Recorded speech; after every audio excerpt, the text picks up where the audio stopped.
music can only mean one thing, and that means it's September. Good morning and welcome to the September monthly member briefing. My name is Thomas Deere. I'm the Vice President of Sales and Engagement at the Chamber, and I have the privilege of being your host today.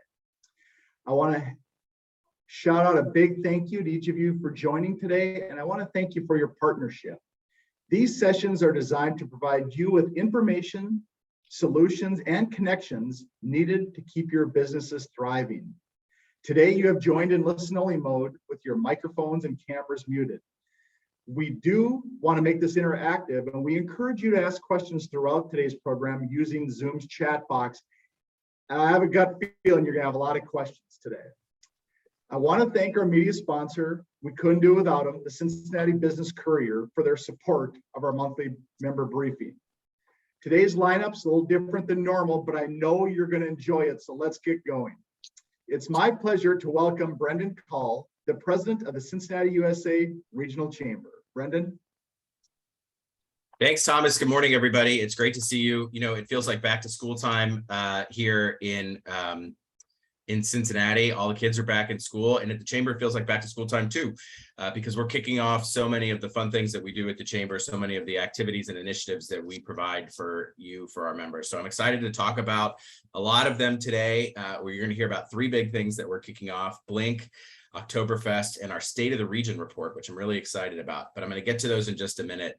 I just want to give you a couple quick highlights of what's going on and what you should have on your radar. You should know that we've kicked off a bunch of our leadership programs this month. We Lead, We Ascend, Power Squad, Building Cultural Competency, and soon, just next week, Leadership Cincinnati. In fact, in a week from today, Leadership Cincinnati Class 46. It's amazing that this program is 46 years old if you think about all of the people who have come through it over the last almost half a century. Class 46 will come together for the first time, and then that evening, Leadership Cincinnati alumni will join them for a dinner where we're going to honor two Leadership Cincinnati alums from Class 20. And those two alums are Katie Blackburn and Gwen Robinson. We're super excited about this. We're going to catch Katie right after the Bengals home opener versus Pittsburgh. And so I hope there's a lot of hoo-days in the crowd and a lot of celebrating. And we're excited to honor Gwen after a tremendous career at the Community Action Agency and a decade of service on the SORTA board. Both are tremendous leaders. Both came out of Class 20, and both are greatly deserving of this honor. So if you're a Leadership Cincinnati alum and you want to come to that dinner, check out our website for some information about that. And congratulations to our Leadership Center team, Sean Comer, who is our Vice President of Leadership Programs, Andrea Mersman, who runs our Sea Change and Cincy Next program, Devonna Stripling, who runs our We programs and Building Cultural Competency, and Megan Liebenow, who runs Cincy Lead. They're just doing a tremendous job. And if you think about the breadth of our leadership programs, it's really just an all-star team. So check that stuff out on our website. There is a program for you. If you have not been through one of our leadership programs, you'll find that we have entry points at all levels. My colleague and friend, Audrey Treasure, who is the Executive Director of the Workforce Innovation Center, was on WVXU last week with Tom Williams and Dan Meyer from Nehemiah talking about the Workforce Innovation Center, which is an organization that we built here thanks to Audrey's leadership. Julia Poston is the board chair, retired partner from EY, and the two of them are building an organization that are serving our region's workforce needs in an incredibly innovative way. It's gotten national attention. You should know about this. The WVXU program was last week. You can listen to a replay of it on VXU's website on the Cincinnati edition program by Lucy May. Everyone had their best NPR voices on for that program. So please go check that out and learn a little bit more about the Workforce Innovation Center. And then finally, membership renewals will begin soon. We are at our core a membership organization, and we're very proud of that. We are really grateful for your membership in the Chamber. You make decisions about where you're going to spend your money every year, and you choose to engage with us, we hope, because you believe in the work that we're doing. All year long, you hear from us about the work that we do, the initiatives that touch you and your employees and your colleagues, and then the way that we show up for businesses in this region. I hope you hear it on these monthly member briefings every month. It's something that we do exclusively for our members, putting you in touch with leaders and influencers who make things happen. We're grateful for your membership. If you have questions about it, you can always call Thomas or me or Jill. Ask us anything that you want to know about membership in the chamber. Tell your friends about it. We love welcoming in an even bigger part of our region's employer community. Brandon is going to talk about the State of the Region report later. I just want to underscore that for you. That's the first time that we're doing this. This is a big deal. We're going to release a ton of data about the region. It's information that is available in all sorts of sources. We've brought it together so that it's in one place. That free event, he's going to tell you, is on at 8 a.m. on September 21st. You should register and attend that. I want you also to know about Katie Egan, who's our Vice President of Government Relations. She's busy planning our leadership exchange. First time ever, we're doing our leadership exchange in partnership with the Dayton Chamber. And that's because we're talking a lot about the idea of a metroplex, which is an interesting concept that we'll probably talk about here sometime soon. If you're interested in learning more about the trip, reach out to me or to Katie. There's so much more happening around the chamber that it's not possible to get into all of it, but that's a snapshot of what's happening in our region, all in the theme of back to school. Okay, let me get to our keynote.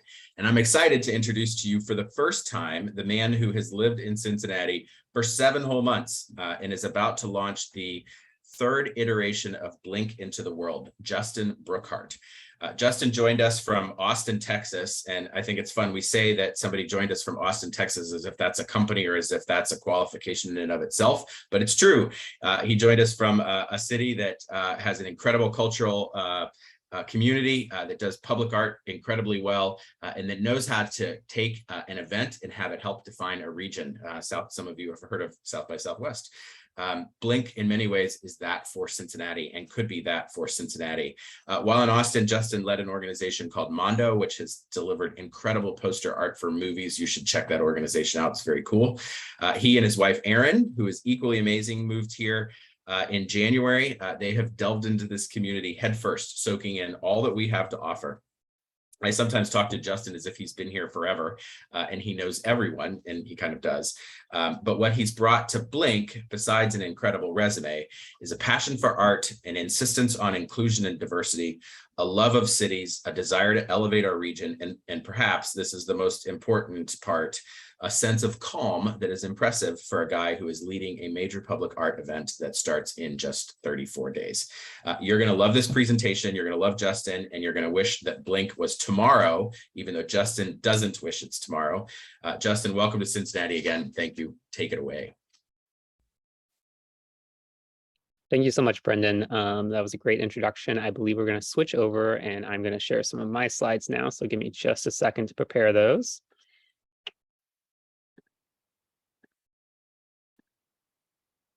All right. I see my colleague Brandon on the screen. Brandon, give me a thumbs up if you can see my slides. All right, just want to make sure you guys can see all the pretty pictures that I'm going to show you here. So I want to start to tell you all a little bit about Blink. For those of you that are familiar, for those of you that maybe haven't experienced it, I'm one of those people that have not experienced Blink before. So as Brendan shared with you all, I'm a Cincinnati resident as of just 7 months ago. I first heard about Blink in 2019 from some friends of mine here in the region. My wife, Erin, is from Ohio, and she's got a lot of friends in Cincinnati. And back in 2018, at the last Blink, these friends were out walking about the city on their social media, sharing pictures of the streets just flooded with people, all enjoying public art, looking at these giant projection installations. And I was just following along from, our couch in Austin, Texas. And I turned to my wife, Erin, and I said, like, do you know about this thing? Like, have you heard about Blink? And like, we got to get ourselves there the next time they do this event. I obviously never imagined that I'd be experiencing my first Blink while also helping to lead and bring it back. But when I first heard about the opportunity just about a year ago, when the chamber was looking to fill the position for the first executive director, I started talking to some of those friends and people in the community here in Cincinnati. And in those conversations, what I learned is what a deep passion that people have here for one, just a celebration, right? People here in Cincinnati and Northern Kentucky region love any reason to get out and celebrate, right? When I first moved to town, I was here during Oktoberfest, and I realized, like, great, you don't even really need a theme for celebrating something. It could just be goats and beer, and people will come out and fill the streets and have a great time. But I love that Blink is a celebration of community and culture, but it's all around public art. So this first slide is really just to tell those folks that maybe like me that hadn't experienced it before a little bit about the event. We are a 4-day public art event. We are October 13th to the 16th. That's a Thursday through Sunday 4-day experience this year. We kick things off on Thursday night with a massive parade. There's going to be some details about the parade a little bit later in our slides, but we do that because that's a huge community celebration to sort of kick things off. The lights turn on and people get to go out and experience the city. We do it because this is something that is new and different and diverse, and also at the real forefront of art and technology. So we are a combination of projection mapping, mural painting, and media and interactive light festival. So for those of you that aren't familiar with projection mapping, essentially what it is when incredible artists and technicians come together to project animated images onto the sides of some of our architecturally and historically significant buildings that we have here in the Cincinnati and Northern Kentucky region. And I'll show you a few examples here just in a little bit. The thing that I think is so amazing, and when I talk to people outside this region about what makes Blink special and what sets it apart from so many other art events across the United States, is that we span a really dense and diverse urban core area. So we take over, over 20 plus city blocks here in the Cincinnati region. We span the Roebling and cross over into Northern Kentucky and Covington. And we're proud that Blink is coming back to Northern Kentucky and continues to be a regional event that literally crosses bridges and literally helps, connect regions and helps people experience, the culture and vibrancy of both communities in Northern Kentucky and Cincinnati. And the thing that I think is most special and unique about Blink is that we are free and completely open to the public.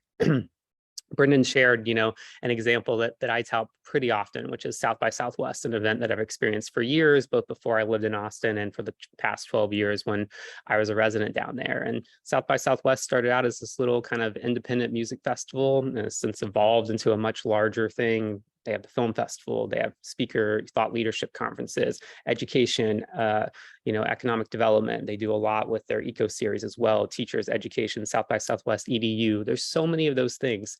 But the thing that's unique about South by Southwest is it's not always for the residents of that region, right? It's a high price point entry and it attracts a lot of people and is a great tourism and economic driver for the region. But as a resident of Austin, I can tell you not that many folks actually attend South by Southwest if your company is not paying for it. Blink is not that. Blink is an event for the people of this region and anyone else that can get themselves here come October. So it's for those people in the community, it's for your friends, your family, maybe your clients, maybe some talent you're trying to recruit. Anyone that wants to come experience Blink, it is completely open out in the public. You really just have to get yourself here, walk around and enjoy some of the public art.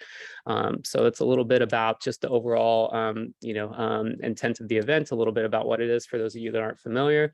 But the reason why we do it is we really believe that it can have a lasting impact on this region. And I'll share a little bit of some of those themes on how we think about the event here in just a second. But we are only able to do it because of our intense collaborations. We work with an incredible group of diverse artists. I'm going to tell you a little bit about some of those artists and a little bit about our curation this year, how we went about deciding who was going to help come together to invite and inspire people to enjoy the public art. But we do it because we believe in that, and we believe in this area as a future region that involves, art, technology, diversity, and inclusion at the forefront. And so I'm going to share a few other details with you about how we're inviting and encouraging more people to get involved in this year's collaboration. So my next slide, if it will advance.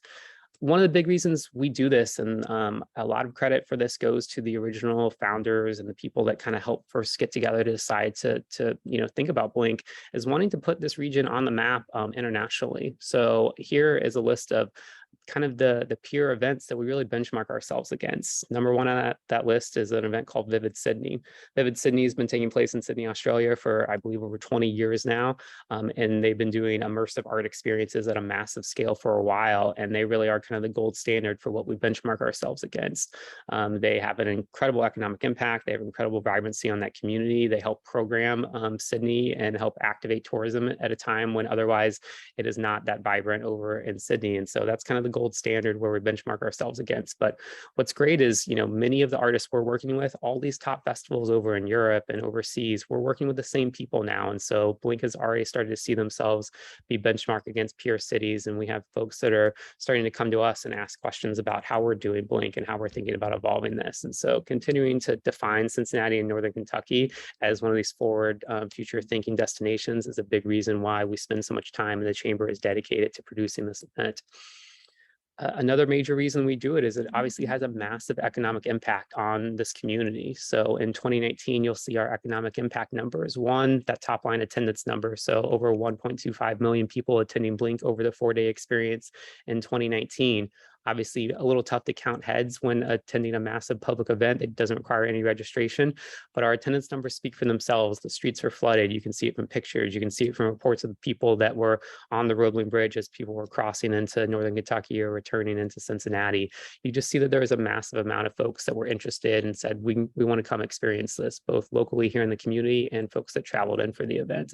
And the economic impact numbers are pretty massive. So from both direct support, direct spending, and then that indirect spending, what we saw for our bars, restaurants, our hotels, our parking garages, our shops, everything that got people out and experiencing the city just measured a huge impact for us. And we're hoping to build upon that impact this year and hoping to grow our attendance, hoping to grow our economic impact. And one of the ways that we're doing that is we're trying to make sure that people in this community know about the events. Our brand awareness is very strong, obviously, but you'd be surprised the amount of times I have conversations with people that tell me like, oh, I know about Blink, but no, I've never been before.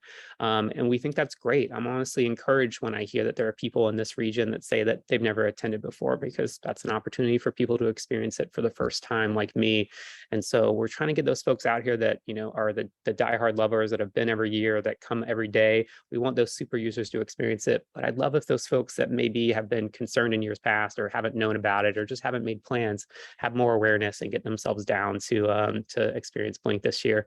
But we're also focusing a ton on making sure we get folks from some of those cultural and regional hubs that feel very art forward and feel like the type of people that want to come and experience a family-friendly public art event. So we're targeting some of our marketing and PR efforts in places like Chicago, Pittsburgh, Nashville, trying to get folks in from places like Atlanta just to come and experience this event. And so we have a lot of our marketing and PR efforts really attuned to reaching that contemporary art audience in some of those cities. And so, as Brendan mentioned, we're really trying to help shape and define this region like a South by Southwest, like an Art Basel in Miami. I truly believe that that is what's possible for the long-term growth of Blink. It's a big reason why I signed up for this job, and my wife Erin and I moved here, is because we believe in the long-term impact of what this event can be, and we're excited to make it happen for us this year. So I want to get on to some of my pretty pictures here in a little bit, because I know that's what most folks like Blink for, but I want to talk just a little bit more about why it really matters that we produce this event. Beyond the economic impact, we really do believe that this is an event that is meant to be inclusive and welcoming for everyone in this region. One thing that I'm learning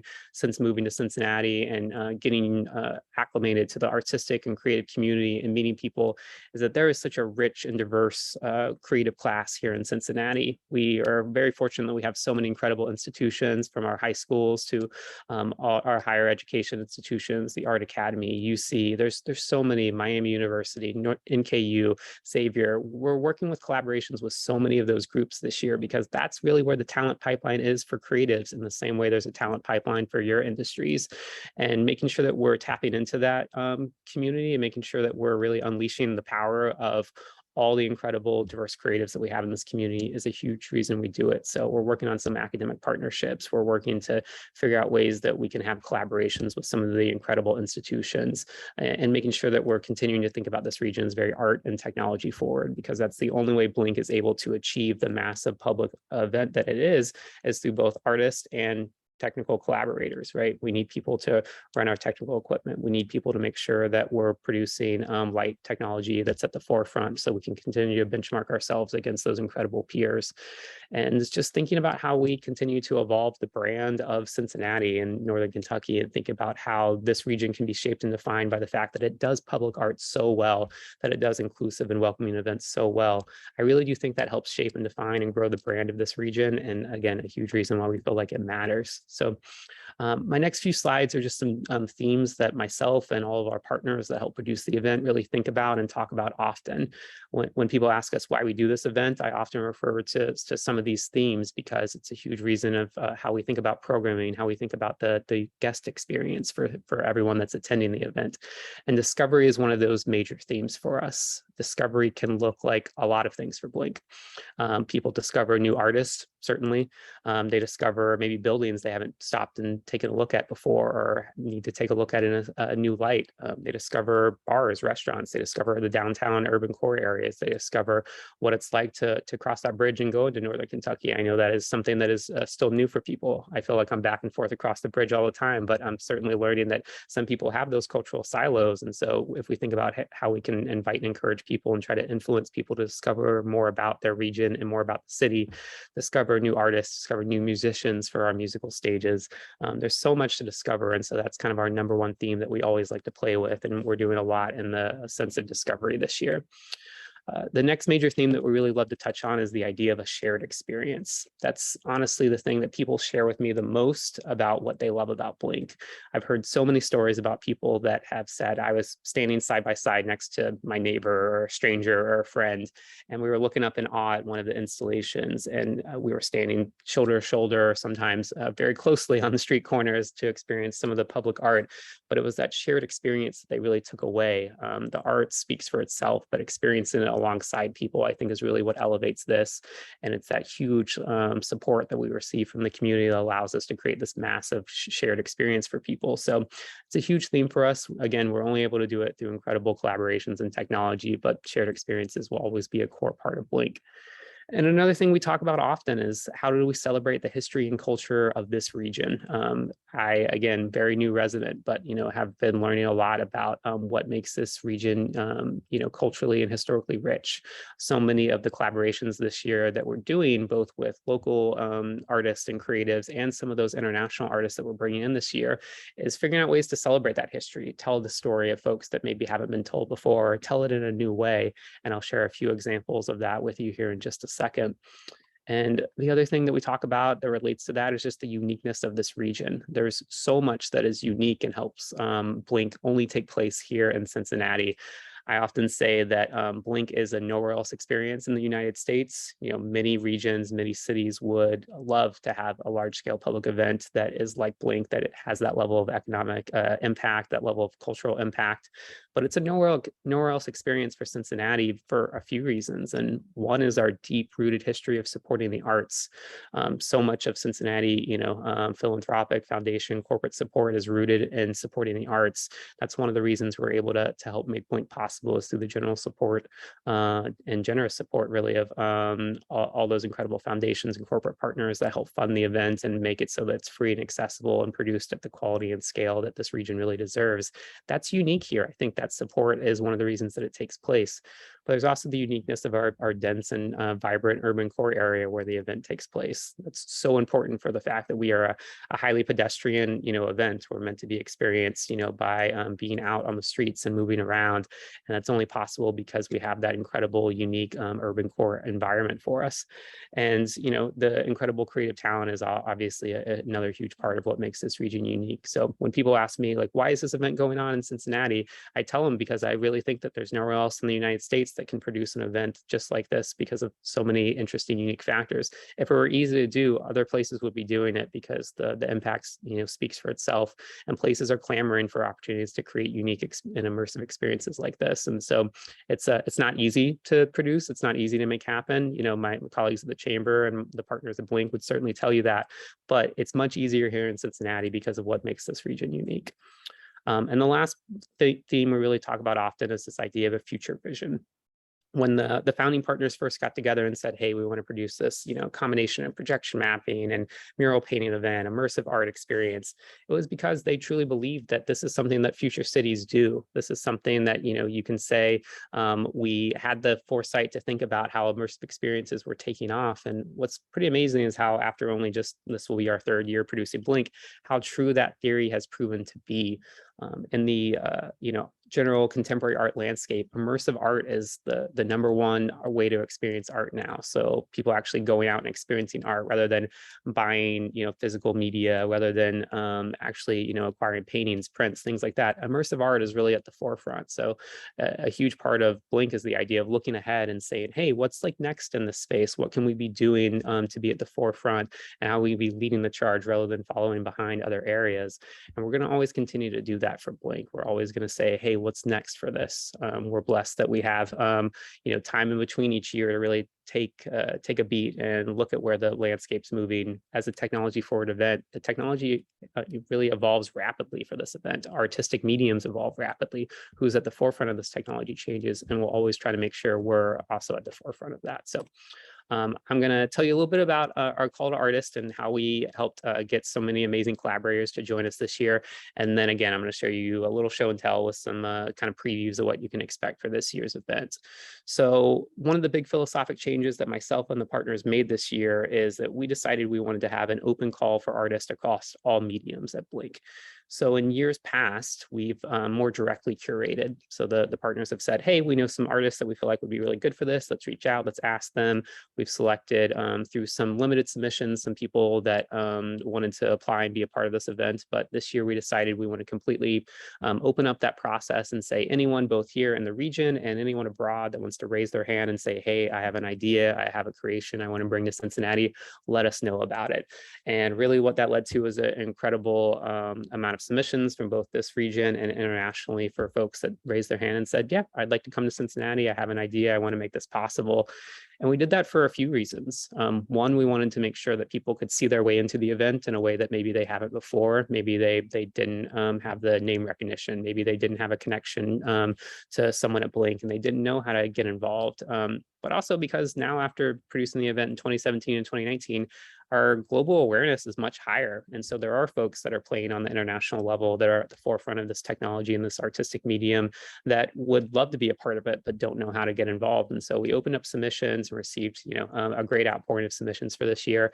And that's how we sort of started to curate our list of folks that are invited to collaborate with us this year. So I'm going to share some slides and some previews. I'll go through each discipline kind of one by one, share some details, probably drone on more than I should about a couple because they're so exciting. And I get really pumped whenever we start talking about these collaborations. But I'll start with some of our mural artists here. So this is an artist named Max Sansing. Max is a mural artist based out of Chicago. Max is actually going to be coming to Blink a little bit early. His mural is going to premiere actually about a week ahead of Blink. It's going to be near the Deeper Roots in OTR, now near the Findlay Market area. And Max is actually working in collaboration with our partners at ArtsWave and their Flow series, where they bring in prominent African-American visual artists and performers to really increase the cultural vibrancy of this community. And Max is going to be bringing a projection, or both a mural and a projection installation to Blink this year.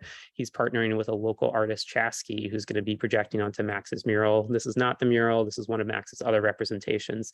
He's going to be bringing something similar, and then that will premiere about a week before Blink, and then we will project onto it for Blink weekend to kind of help it and give it some special love and attention. So thrilled to have Max. He's been on our list for a while. Chantel Martin is a visual artist based out of New York, originally from the UK, that honestly, we are so thrilled and honored to have her work represented as a part of the Blink collaboration this year. If you're not familiar with Chantel's work, I recommend Googling her. If you're looking for a really fun video of her, she did a collaboration with Kendrick Lamar in 2016 at Art Basel down in Miami, where Kendrick Lamar performed a hip hop performance, and Chantel live painted and live drew in the style that you're seeing there alongside him. Chantel's an incredible artist, has a massive following, and we're excited that she's going to be adding a mural to the Findlay Market area as well. She's actually working in collaboration with our partners at Artworks to engage some of their youth apprentices and emerging artists to help bring the mural to life. And this is going to be on a really prominent wall, really close to Findlay Market area that we're just really thrilled to see and experience. So honored to have Chantel. Ad Fuel, this is one of the projects that we get really excited and geek out a lot about. As you can tell from their work, they do a lot to play kind of with tile and mosaic work. So it was sort of a natural collaboration for us to think about Rookwood pottery here in Cincinnati and the deep history of that business. And we're actually having Ad Fuel work with Rookwood to look at some of their classic and historical tile elements. And they're actually going to be painting a mural that uses some of those original elements. And if you go to their Instagram account, you can actually see a little bit of a preview of that. So just ways, again, when we're bringing international artists, in this case in from Portugal, we're making sure we're kind of pairing them with folks in the region so that we have those partnerships that allow us to bring in world-class artists, but also celebrate what's unique and special about this region. Pichiabo is a duo based out of Spain. One of them does sort of the traditional script writing that you see there. Another one does sort of more of the marble style illustrations. Thrilled to have them join the collaboration here. And Sane 51, you'll see, is a very unique style of painting in which he actually paints three different kind of images, a red, a blue, and a white image. And you can kind of see that represented in an example here. And what this does is it actually creates a 3D effect. And so if you put on 3D glasses or you hit it with certain light, you can see one image over the other and kind of, cycle through them. And so, and Sane's going to be bringing a giant mural to right off Liberty Street, which we're excited about. And we're going to be hitting it with some special light and projection to kind of give you that intended 3D effect without actually having to wear 3D glasses. So really excited about that collaboration.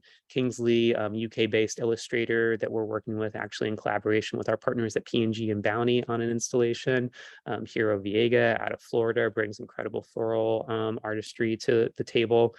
Case McLean is an artist that I followed for many years. Case is out of Germany, and he sort of does the impossible thing that most artists are terrified of doing, which is drawing and painting hands. If you never tried to illustrate a hand, I recommend you try. It's terrible. The proportions are very hard to accurately reflect. And Case only focuses on sort of hand imagery, which is very impressive from a creative standpoint. L'Amour Supreme is a mural artist based out of New York, very classic and kind of an OG in the mural painting world. Michelle out of Toronto, we're thrilled about. She's a newer, more emerging artist that really focuses on kind of urban landscapes and how to increase their vibrancy. Great example of her piece there out of Toronto. Spoon out of Poland, we're thrilled by. Greg Mike out of Atlanta is someone that we've been following and been excited about bringing to Blink for a few years. You can see his work's very vibrant, very poppy, and we're going to be working to not only paint a mural with Greg, but then projection mapping onto that mural to animate and give some of his fun little characters there some extra life. And also working with some great folks from the region here. So working with Chroma on a project, working with Devious here in Cincinnati, and working on a few other kind of fun collaborations. So that's just a few of the murals that we're excited to announce. In total, we're bringing about 17 new murals to Cincinnati. That's the most we've ever had. Working on some smaller murals, potentially 2 over in Covington as well. So just excited about overall just adding to the permanent public art that lasts here. Obviously, Blink is primarily a 4-day experience. It comes, it goes, it ends, but we love to think about the idea of a lasting impact, and all of our murals and permanent installations are a way that we kind of have that impact beyond that 4-day experience every couple of years. So next slides are just a few of our projection installations I'm really excited to share some details about, and would love to hear any thoughts and questions the group has about some of these. Not all of them are in a totally perfect state where you're going to fully realize the vision, but I wanted to give you guys a little bit of details of what we can expect. The first one that I'm excited about is one that kind of feels like a passion project of mine almost at this point. There's an incredible projection artist based out of Australia named Wendy Yu, and I first discovered Wendy's work about a year ago through Juxtapose magazine, a contemporary art magazine, and was thrilled when I saw Wendy's name come across our call to artists for our applications this year. And you can see from some examples I have here on the screen, what Wendy really does is she captures dancers and performers, primarily hip hop and break dancers, and animates their work to really show off their form and their athleticism and their artistry. And so when having a conversation with Wendy about wanting to do a projection for this year's Blink, essentially what she shared is that she would love to work with local performers and local dancers to capture their work and to animate them. So we partnered her up with the team at Elements Hip Hop so that she's actually capturing some local break dancers and performers here. So I'm gonna move quickly through some of my next slides because I'm probably droning on a little bit, but I get excited, so my apologies. The Toy Heritage mural is a mural that many people tell me is their favorite in Cincinnati. We're actually working with the original artist of this, Jonathan Queen. He helped us source all the original toys that you see here in the mural, and we're actually 3D scanning and going to be animating those a little bit kind of Toy Story-esque, and we're sort of super excited about this one. If you've never seen this mural before, it's massive, it's huge. The installation is going to be great. We're booking out the entire parking lot area there in front so you can get out and enjoy that installation.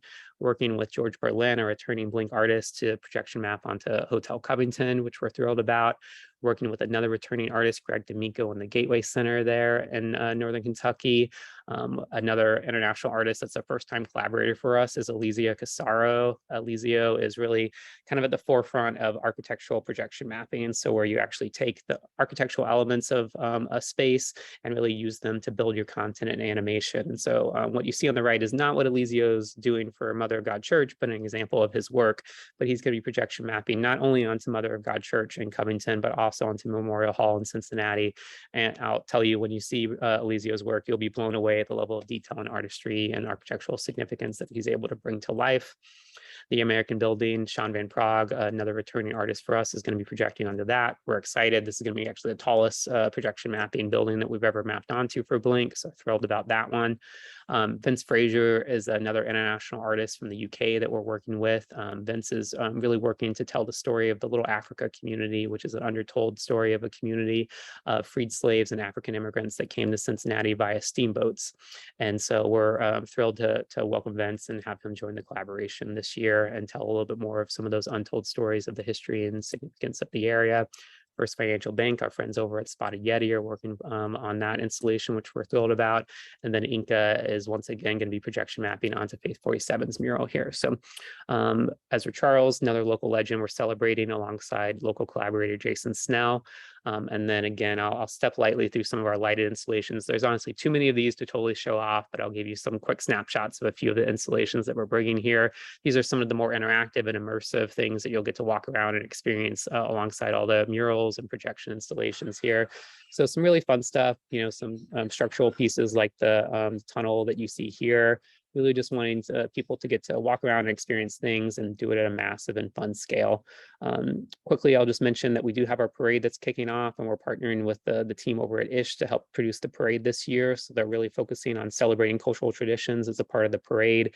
That will kick off Thursday night around 7:15. It'll be downtown. We're keeping the exact locations a little bit under wraps until closer to the event, but please plan on joining us for the parade downtown, which we're excited about. And we're also excited to have the team at Cincy Nice, one of our partners this year, returning with their Cincy Nice Social House, which it really has a great mission of creating welcoming and inclusive spaces and helping to make sure we're doing some programming that takes people off the streets, give them a little bit of that calm reprieve, and allow them to kind of connect and engage with one another in a deeper level. So just a few of the things that we're excited about. Many more things I could share with you. There's honestly too many collaborations to name in one presentation, but I want to thank you all for listening here a little bit with me. And then I think Brendan and I are going to do a little Q&A session and maybe answer a few of your questions. I think, first of all, to see all of that in one place is just stunning.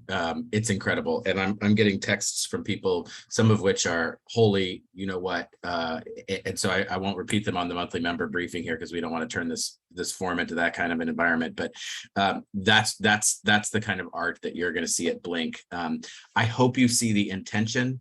I hope you see how carefully and thoughtfully this has been planned.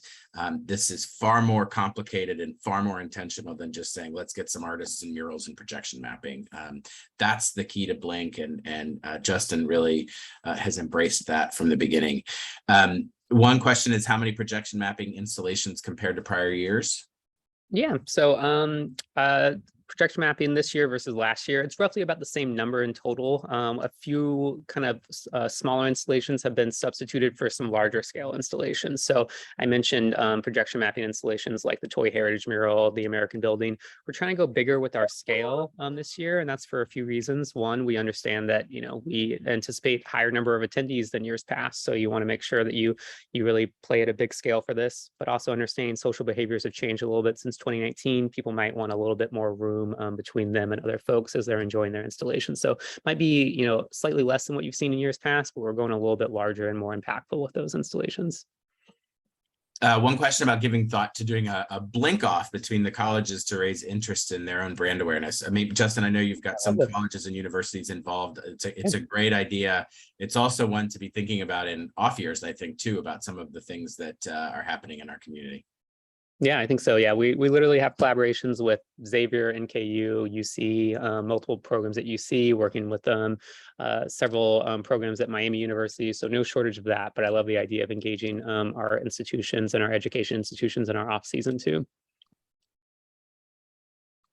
Folks, you're going to be wowed. You can see why the Chamber invests in this event. It is truly spectacular. We're going to tell about ourselves to the world with an event like this. That's the point of it. That's why so many companies and public entities, I should especially thank the city of Cincinnati and Hamilton County for digging deep and helping support this. The city of Covington and a lot of municipalities in Northern Kentucky have created an incredibly unique partnership. It's true wonderful collaboration. We're getting the wrap up. We could talk about Blink literally all day. We do. It's 34 days away. So make your hotel reservations, stay downtown, make your restaurant reservations. You better do that because there might not be much left. But it's going to be a spectacular weekend. Justin, thank you. I'm going to give it right back to Thomas, who's going to introduce Spencer and Brandon. Justin, amazing. Thank you for the appetizer. We're so excited to watch you put the region on display. Thank you. It's my pleasure to introduce Brandon Rudd. Brandon is the director of the Center for Research and Data here at the Chamber. He previously served as the senior planner and demographer for the OKI Regional Council of Governments. Brandon will share a snippet and update on the inaugural release of the State of the Region report, which Brendan touched on earlier today. The report is an opportunity to gain an understanding of how our region is performing and will deliver valuable insights and information to business leaders and decision makers. Given the unprecedented and challenging times we faced over the past couple of years, this report comes at a perfect time when resources have never been needed more. Brandon, tell us more about your work. Thanks, Thomas. I really appreciate it. I'm actually trying to drop a link in the chat here for the registration for the event, but I'm not sure that I can share it with every participant. But Spencer, I dropped it in the chat to you, so hopefully you'll be able to share it out. Thanks for having me this morning. I'm really excited about Blink now, actually. But we have a great, exciting event too. And the Center for Research and Data at the Cincinnati USA Regional Chamber is super excited to announce that we are having our first ever State of the Region report. No organization in the Cincinnati region currently produces anything like this. And given our resources, our business and government relationships, and our data analysis capabilities, the Chamber decided that this was an initiative that we would be perfect to produce as a vital resource for the region. We really feel that right now is a time that is needed more than ever as we're coming out of an unprecedented time in the pandemic and all kinds of challenging times with inflation and supply chain disruptions. So we're going to have a host of economic and community indicators in the report.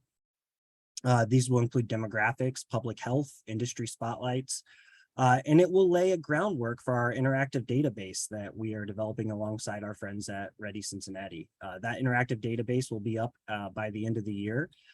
It will be updated regularly. It will be open to all members, to the public, and to our stakeholders. And so there will be all kinds of economic data, all kinds of public health data, all kinds of community data, and it'll be a one-stop shop resource for everyone. We're very excited to have Bank of America as our main sponsor for the event and the report, and to have CVG, Interact for Health, and Humana also sponsoring. So our report's going to be released on Thursday, September 21st from 8 to 10 a.m. at the Chamber offices, as Brendan mentioned earlier. I will present the report, followed by an all-star panel to discuss opportunities and challenges for the region in the coming year. On the panel, we're going to have Mark Ryan, who's the president of the Bank of America Cincinnati, Jeff Aludo, Hamilton County Administrator, to give government perspective, Seth Cutter, the Director of Communications and Government Affairs at CVG, to give the transportation and tourism perspective, and Kate Schroeder, the President and CEO of Interact for Health, to talk about the public health perspective. Each of these panelists brings a unique perspective and a wealth of knowledge. We're really excited to have them. And it's also just going to be a great event to get out and to mingle and network with community leaders, with business leaders, and other folks who are interested in this kind of economic and community data. So we really hope that everyone can join us. I think it's going to be a super informative and interesting event. I think Spencer is able to share the link with everyone in the chat so they can register. If you have additional questions, feel free to reach out to me at brudd@cincinnatiChamber.com. And yeah, I hope to see everyone there. Great work, Brandon. And just to reiterate, to hear a detailed analysis of this report, I encourage you to mark your calendars and register for the entire presentation. As Brandon said, it's a great panel. We're so excited to be presenting this. It'll be September 21st from 8 a.m. to 9 a.m. at the Chamber offices. So if you have any questions on registering, you go to the Chamber website or feel free to reach out to us. We'll make sure we get you registered. Brandon, thank you so much. Thank you. Joining us now is our very own Spencer Mapes. Spencer is the event manager at the Chamber, and he's the gentleman behind the scenes that make these monthly member briefings work. Spencer came to us from ArtWave and has been with the Chamber for 5 years. He wears many hats at the Chamber, and right now he's in the throes of pulling off Oktoberfest. He has a hand in helping pull out Blink, and he has a big hand in helping pull off the Diversity Symposium, all in the next 55 days. But one thing in my time here, if anyone can accomplish this feat, it's Spencer Mapes. Spencer, tell us more what the region can expect in the next 55 days, and let us know how you plan on serving 750,000 of our closest friends. Well, guten Morgen, Thomas. Thank you for that phenomenal introduction. I am humbled at all of the pleasant things that you said about me, and I am so excited to be here this morning with all of you. Like Thomas said, I run the behind the scenes of the monthly member briefing, so they don't put me on camera too much anymore. So when I get that opportunity, I really want to do it up. But today I am here to talk about Oktoberfest. We've heard about some great events coming up here in later September, in October. But if you are itching to get out, Oktoberfest is happening next week. Unbelievable, right? We are having the country's largest Oktoberfest, September 16th, 17th, and 18th, happening downtown on 2nd and 3rd Street. And I am going to give you just a little preview of what you can expect to see whenever coming down to Oktoberfest. May the drinking begin!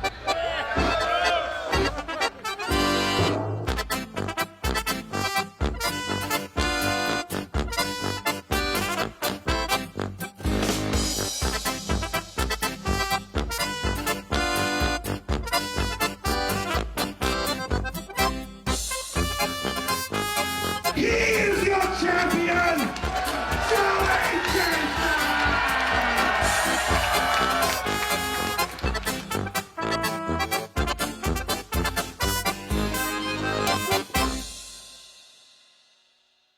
May the drinking... Well, yeah, so who is excited for Oktoberfest now? I know I am. We will be down there starting setup on Wednesday, and we're already getting in the spirit. I got my little Alpine hat on. I've gone to a few Oktoberfests already this year just to kind of get vamped up and ready for ours. But some things to expect this year is we are bringing back so many great things.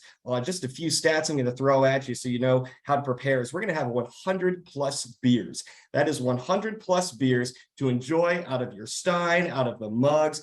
Our presenting sponsor is Sam Adams again, and they will be pouring unlimited amounts of Oktoberfest. It'll be quite the feat if we run out of beer, but I challenge all of you to come down and enjoy all of the beer very responsibly, of course. Plan your rides. We do ride shares and bus pickups and transportation, so make sure you have all of that covered. We will have 30 plus food vendors. Some iconic food vendors are returning, such as our Mecklenburg Gardens, McKnowles, Schmidt's coming down from Columbus. And then we also have some new food vendors that are putting classic German spins on some of their already dishes. We have Mama Bear's Mac, who's bringing in some Geta mac and cheese and bratwurst grilled cheese. We have Swazdi Thai cuisine, who's putting a Thai spin on German sausage. And we have even Kebabski, which is an Argentinian cuisine that will be doing some like red wine sausages and making, German food on a kind of ethnic spin. So we're going to have a lot of new food to try, but also all of the original food that you know and love. We are also going to have 30 plus live entertainment. Authentic German music will be playing all throughout the festival. We will have our rockin' stage at Braxton's Fast Bar once again this year, and it is going to be nonstop entertainment throughout the duration of the event. But I'm excited to tell you that we are bringing back the running of the wieners. This is a fan favorite event, and we are doing it a little differently this year, where we are having the event take place in the event site during the event. So on Friday, September 16th at noon, the running of the wieners will take off on 2nd Street right in front of the main stage, where we will have 95 plus wiener dogs racing, all for the championship. Now this year, we're doing the championship a little bit different. We have a championship belt that is going to be prized to the winning wiener dog. That dog will be able to wear for the rest of the year and come back with the championship belt for next year. So again, that's taking place Friday at noon on 2nd Street in front of the main stage. Then right after the running of the wieners will be our Glemeckite games, or the G games for short. These are your barrel rolling, your stein carrying games that people know and love. Some pictures here. I always see the picture on the right and I get sad because just look at how much beer is being spilled out. That just moment of silence for that beer. Thank you. Right after the running of the wieners, these games will take place 2 o'clock in front of the main stage, again on 2nd Street. We will have media personnel doing the game. So if you see, your news anchors on TV when you wake up in the morning, they're going to be down there participating in these. Come on and cheer them on. It is an awesome, awesome time. Then starting on Saturday will be the official opening ceremonies. This is when we do our parade of all of the Germania societies and German groups that made Cincinnati home here. They march down 2nd Street all the way to the main stage for the opening ceremonies, official keg tapping, and we will actually have Jim Cook back this year, founder of Samuel Adams. You can see him there on the left. He will be partaking in the opening ceremonies on some portion, and we will be doing our official opening of Oktoberfest. Now, yes, it's already been open Friday, but this is going to be the official opening. So you kind of want to come and, get your pregame, get ready on Friday to do the official opening on Saturday. So following the opening ceremonies, the fun just keeps on going. We will have stein hoisting competitions. You can sign up with right then and there in the event. We will have signups ready for people to sign up. So just come on down kind of early Saturday, get your name in there. We will be doing signups and the Samuel Adams Beer Garden, hosted on the east side of 2nd Street, closer there to Walnut Street. So you can sign up for stein hoisting there, and then the main competitions will take place on the main stage off of 2nd Street. And you can see that they are all holding these large steins. These are premium Boston-made glass steins. They hold a lot of beer. There's some good weight in there. So, you want to keep your arm straight out, no bending. But yeah, it fills up with beer. Again, the saddest part is when, that starts shaking, all that beer starts falling out. So you don't want to do that. You don't want to waste beer here at Oktoberfest. Right after the stein hoisting, we are going to be doing a best dress contest. So bring out your, your Alpine hats. You can bring out your chicken hats. These will count too. I don't even know those will fit on my head. Look at that. That is a premium chicken hat. How about that? So bring out the chicken hats, and then you can compete in best dressed, and then you'll be ready for the chicken dance. The chicken dance will happen once again on the main stage. We always go for the world's largest chicken dance. You can see our Cincinnati Zoo president, Thane Maynard, kicking it off there. That'll happen Saturday night around 5:30. We do have a special guest that we can't yet announce, but stay tuned for that announcement because it'll make it a very, very fun time. Now, Saturdays, you're like, wow, that's a lot. What else can we do? Come back on Sunday. We are going to be having the World Brat Eating Contest once again, hosted by Major League Eating, sponsored by Glears. And this year, all of the brats are going to be prepared by McKnoll's Covington House. So it is a great time to see a lot of grown men and women try and eat as many brats as they possibly can. I think Joey Chestnut holds the record at like 68 or some godly amount like that. We're going to see if we can break that this year. So that is happening Sunday at noon. Right in time for lunch, come hungry, leave maybe a little bit with an upset stomach, but come and see the brat eating contest. It is a lot of fun. And if the brat eating contest isn't your thing, Sunday is full of fun, entertainment. The beer is still pouring and the food is still being cooked up. So Sunday is going to be an awesome time. So speaking of food, and this is the last thing I'll talk about, is the, one of the best parts of Oktoberfest is the food and the beer and the spirit of community that Oktoberfest has. So here I just, I'm tempting you with some beautiful pictures of pretzels and brats and beer and cream puffs to come on down to Oktoberfest. It is going to be a wonderful time. Again, that is next week, September 16th, 17th, and 18th. Friday and Saturday will be 11 a.m. to 11 p.m. Sunday will be 11 a.m. to 9 p.m. You can check out the full schedule on our website, oktoberfestzinzinnati.com, where you'll see all of the beers that will be pouring, all of the brats that will be cooking, all of the entertainment that will be oomping, and everything else. Thomas, thanks so much for letting me out of the cage and behind the scenes to come on and talk about one of my most favorite events of the year. I'll kick it back to you to close us out.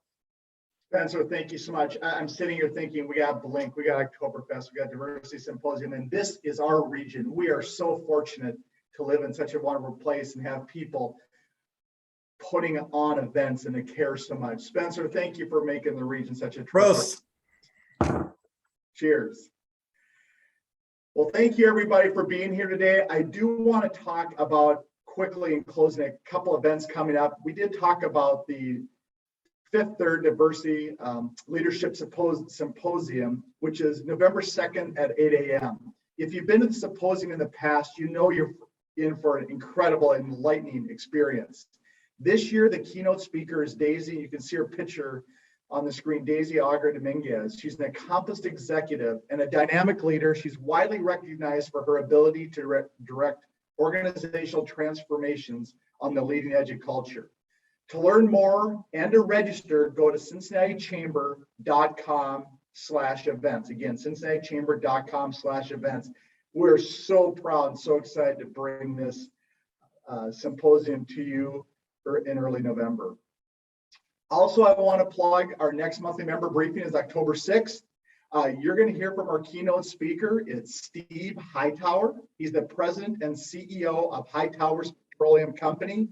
That is going to be a phenomenal monthly member briefing. And we're so excited to bring Mr. Hightower to you. And I know he's excited to speak to everybody in the region.